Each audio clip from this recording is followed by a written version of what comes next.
Ceci est un épisode sur comment atteindre le niveau C2 en français. Une question qu'on me posait rarement il y a encore quelques années.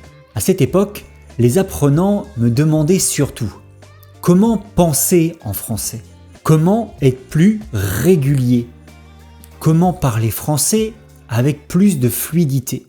Mais aujourd'hui, de plus en plus d'étudiants en français me demandent comment passer de mon niveau A2, B1 au niveau C2, c'est-à-dire un niveau de français natif. Alors, je comprends très bien pourquoi. Le niveau C2, c'est ce moment où tu ne traduis plus. Tu comprends tout, les blagues, même les références culturelles. Tu parles français avec nuance, fluidité et confiance. Alors, je vais te partager un plan précis.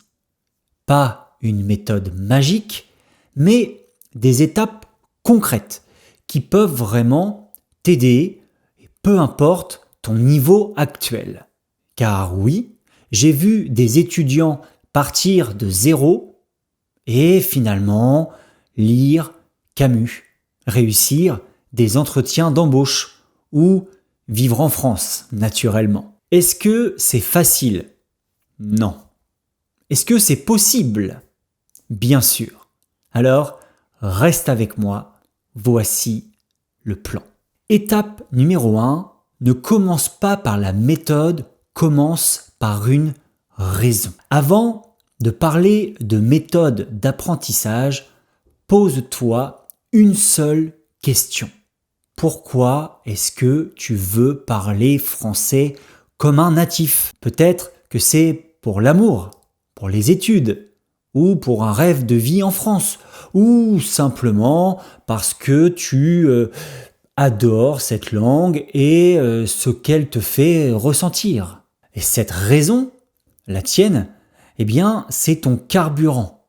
Quand tu vas douter, quand tu vas stagner, c'est elle qui va te remettre sur les rails. Mon conseil, choisis dès maintenant des contenus qui te touchent personnellement. Pas juste des exercices ou des dialogues d'examen, mais des livres qui te font réfléchir, des films qui te font rire ou pleurer, des podcasts qui te parlent de ce que tu aimes. Car si tu ressens quelque chose en français, tu t'en souviendras. Et ton cerveau va s'activer autrement. Apprendre deviendra plus qu'un objectif. Ça deviendra une partie de ta vie. Et justement, pour que le français devienne une vraie partie de ta vie, il faut qu'il soit partout. Pas seulement dans tes moments d'études, mais aussi dans ton quotidien, dans ton environnement, dans tes habitudes. Étape numéro 2, fais entrer le français dans ta vie, pas juste dans ton cahier d'entraînement. Si tu veux atteindre un niveau C2 en français, tu dois vivre dans la langue, même si tu n'habites pas en France. Concrètement, cela veut dire écouter, lire, regarder, penser en français tous les jours. Même si tu n'as que 20 minutes, utilise-les pour t'immerger dans la langue française. Mais attention, il ne suffit pas de consommer du français. Il faut choisir le bon type de contenu. Le chercheur Stephen Krashen parle d'input compréhensible.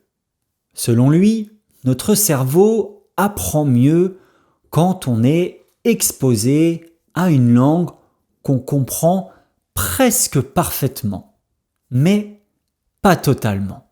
On appelle ça le input comprehensible plus 1. tu comprends 95% de ce que tu lis ou entends, mais tu es un tout petit peu défié.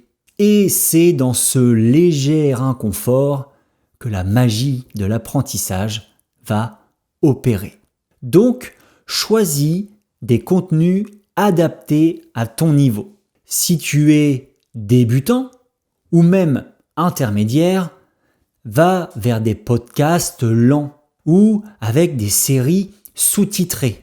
Et petit à petit, accélère le rythme des podcasts et enlève les sous-titres des vidéos. Si tu es avancé, plonge-toi dans des livres, des débats ou même dans des vidéos YouTube de français natif. Et surtout, choisis des contenus qui t'intéressent, car plus tu prendras plaisir à écouter ou à lire, plus tu reviendras. Et plus tu reviendras, plus tu progresseras. Étape numéro 3, apprends comme un artisan. Manipule la langue, façonne-la. Regarder des séries, écouter des podcasts, c'est bien. Mais si tu veux vraiment atteindre le niveau C2, il va falloir passer à l'étape supérieure, l'apprentissage actif. Alors, qu'est-ce que ça veut dire concrètement? Par exemple, ne te contente pas d'écouter. Répète les phrases à voix haute. On appelle ça le shadowing. Mets la vidéo en pause et essaie de deviner la suite. Isole des expressions et écris-les. Relis-toi ou réécoute les mêmes passages plusieurs fois pour bien les intégrer. Si tu lis un livre, lis et essaie de l'écouter en même temps avec un audiobook. D'ailleurs, tu trouveras dans la description un lien pour obtenir 30 jours d'essai gratuit sur Amazon Audible pour écouter des livres audio. Tu peux aussi lire à voix haute pour travailler ta prononciation. Note les mots ou les structures que tu veux réutiliser dans un carnet ou dans une application comme Notion par exemple. Le but de tout ça, c'est de te faire interagir avec le contenu. Que tu ne sois plus spectateur, mais véritablement acteur de ton apprentissage. Quand on a un niveau C2, on ne consomme plus la langue. On la démonte, on la manipule, on joue avec elle. C'est comme un musicien qui n'écoute plus seulement la musique. Il décortique, il s'entraîne, il affine son oreille et sa technique. Et bonne nouvelle, plus tu apprends activement, plus tu progresses vite et plus tu prends du plaisir à comprendre et à t'exprimer avec précision. Mais attention, apprendre activement ne suffit pas si le français reste enfermé dans une case apprentissage. Si tu veux vraiment penser comme un francophone, il faut que le français devienne ton réflexe naturel, ta langue par défaut. Et c'est justement notre prochaine étape. Étape numéro 4, ne fais pas du français une activité, fais-en ton quotidien. Alors, tu ne vis peut-être pas en France, mais tu peux penser, organiser, planifier, interagir en français chaque jour. Pas besoin de rajouter du temps à ton emploi du temps, justement. Il suffit de changer la langue de ce que tu fais déjà. Commence par modifier la langue de ton téléphone, de toutes tes applications, de ton GPS, de Netflix, de YouTube.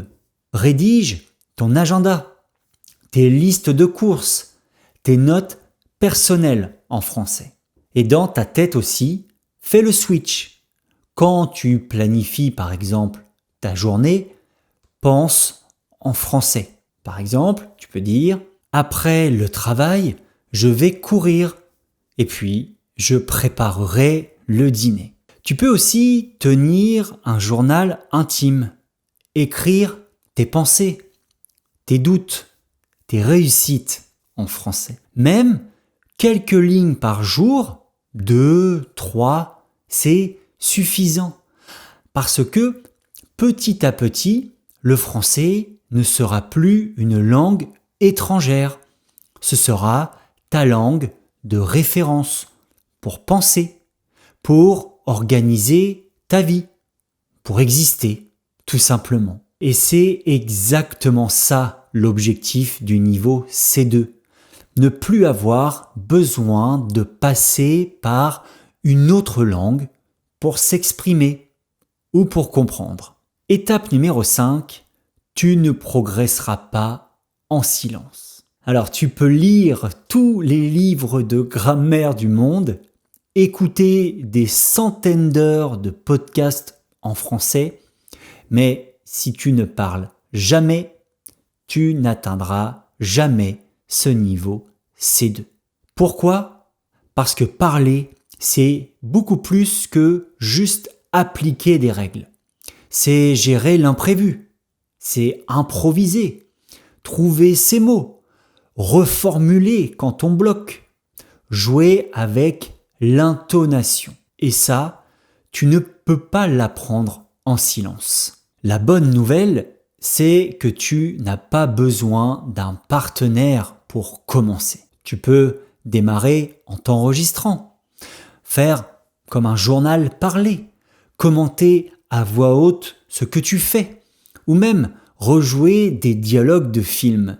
Mais il faut que ta bouche s'habitue au français, que ton cerveau s'entraîne à formuler en temps réel. Et dès que tu peux, ajoute des interactions réelles. Rejoins par exemple des groupes de conversation en ligne ou même en présentiel. Fais des échanges linguistiques, travaille avec un tuteur ou participe à un speaking group. Et surtout, ne cherche pas à être parfait.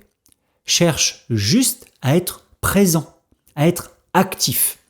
À chaque fois que tu vas parler, tu vas t'approcher un peu plus du niveau C2. Étape numéro 6, c'est quand tu ralentis que ton cerveau avance. Atteindre le niveau C2, ce n'est pas courir vite, c'est tenir longtemps. Et parfois, pour avancer plus profondément, il faut ralentir. Ton cerveau apprend mieux dans les moments de calme. Quand tu marches, quand tu prends ta douche, quand tu cuisines, quand tu es allongé sur ton lit, sans distraction. Ces moments sont vraiment précieux. C'est là que les choses s'organisent dans ta tête. Tu repenses à une phrase entendue, à un mot appris la veille. Tu reformules intérieurement une idée, une émotion. Et tu le fais en français. C'est ce qu'on appelle la consolidation mentale et c'est une étape clé. C'est le moment où ton cerveau va transformer l'information en connaissance durable. Donc, je t'invite à créer chaque jour un petit espace sans téléphone, sans écouteurs, juste toi et le français dans ta tête. Tu peux décrire mentalement ta journée, imaginer une conversation ou même parler doucement à voix basse. Ce n'est pas une perte de temps, c'est une répétition intérieure, une façon d'ancrer la langue en toi. Et plus tu pratiques ce silence actif, plus tu seras à l'aise pour parler, pour comprendre, pour penser. 7e et dernière étape, ce n'est pas une course, c'est une transformation. Tu veux atteindre un niveau C2 en français, alors je dois être honnête avec toi. Ce niveau ne s'atteint pas en 3 mois, ni même en 1 an. Il te faut du temps, beaucoup de régularité et surtout de la patience. Il y aura des jours où tu te sentiras complètement bloqué, des semaines où tu auras l'impression de stagner et parfois même de régresser. Mais laisse-moi te dire ceci, c'est tout à fait normal. Ce n'est pas un signe d'échec, pas du tout. C'est la preuve que ton cerveau est en train de réorganiser ses connaissances pour passer à un niveau supérieur. Apprendre une langue, c'est comme gravir une montagne. Il y a des montées, des plateaux et parfois même des descentes. Mais si tu continues à marcher, tu finiras par voir le sommet. Rappelle-toi de cette phrase, tu peux te la répéter régulièrement. C'est la pratique et l'entraînement qui font le progrès. Pas la perfection, mais le progrès. Chaque jour, un petit peu plus. Chaque fois que tu ouvres un livre, que tu regardes une vidéo, que tu participes à une conversation, tu construis bien plus qu'un niveau C2. Tu construis une nouvelle version de toi-même. Si tu suis ces 7 étapes avec régularité, curiosité et passion, tu vas progresser. Parfois lentement, mais sûrement. Et comme le disait Nelson Mandela, cela semble toujours impossible jusqu'à ce que ce soit fait. Alors ne lâche rien, tu es sur la bonne voie. À toi de jouer. Merci beaucoup de m'avoir suivi jusqu'à la fin de cet épisode. N'oublie pas de t'abonner à la chaîne Apprendre le French ou à Slow French and Talks sur Spotify.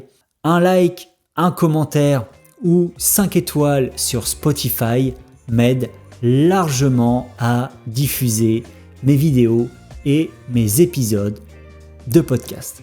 Alors, n'hésite pas et merci à toi. On se retrouve très vite pour un nouvel épisode sur Apprendre le French. Bye bye.